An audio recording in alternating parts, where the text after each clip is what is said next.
Nous attendons que la fin de la journée pour tirer des conclusions, mais nous partons du principe que sur la base des informations que nous avons déjà reçues, on peut estimer que c'est une rentrée relativement réussie dès l'instant où plus de la moitié des apprenants se sont présentés en classe et également une majorité d'enseignants sont également présents. Donc l'enseignement technique a cette particularité de commencer un peu comme un moteur diesel et de monter en puissance au fur et à mesure de l'avancée de l'année et du déroulement du calendrier scolaire.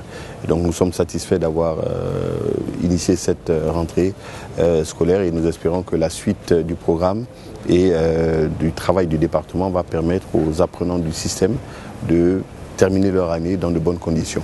On est à environ un peu plus de 60% de présence. À l'intérieur, les gens sont un peu plus assidus qu'à Conakry. À Conakry, les gens attendent toujours 2-3 jours avant de commencer.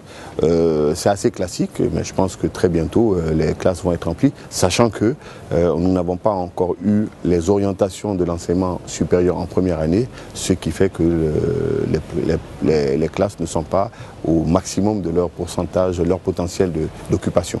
Le travail qui a été fait par le secrétaire général et la plupart des cadres du département répond à cette logique-là en fonction du nombre de salles disponibles, mais en prenant en compte l'expression des besoins du monde professionnel. C'est le leitmotiv de l'enseignement supérieur, former pour ceux dont le marché de l'emploi a besoin.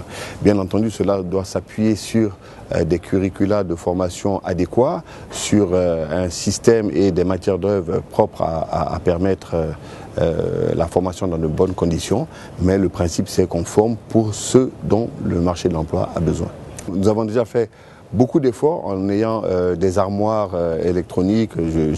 Excusez-moi, je ne connais pas le terme technique en tant que tel. Il nous manque par exemple les terminaux qui doivent nous être fournis par ceux qui restent de la Sotelgui après que les formalités administratives aient été effectuées. Nous avons déjà fait beaucoup d'efforts pour donner un certain nombre de matériel. Mais ce que vous dites n'est pas propre seulement à l'enseignement au niveau des télécoms, c'est dans plusieurs centres de formation où nous manquons d'équipements. Dieu merci, l'appui que nous avons reçu et l'axe de collaboration que nous avons avec, par exemple, l'Agence française de développement, nous permet petit à petit d'équiper ces centres en outils techniques qui permettent de pratiquer ce qu'on apprend théoriquement dans les salles de classe. Donc, c'est une œuvre de longue haleine. Nous venons de très loin. Il y a encore beaucoup de centres de formation professionnelle qui n'avaient pas les équipements appropriés. Nous sommes en train de les acquérir et nous espérons que rapidement, la plupart des centres auront ce qui est nécessaire pour permettre l'apprentissage pratique de ceux dont ils ont besoin pour avoir leur diplôme et leur qualification professionnelle. Nous attendons la fin de la plateforme Joliba, la fin des orientations. En général, ils commencent en moyenne 3 à 4 semaines après les autres dans les centres de formation professionnelle et le programme qui leur est mis en place au cours d'année leur permet de rattraper le retard. C'est un programme qui est vraiment bien élaboré pour permettre de rattraper ce retard. Ce que je veux dire, c'est que cette année, quand même, nous avons plus de 4000 jeunes qui sont des bacheliers, qui vont être orientés dans les centres de formation professionnelle.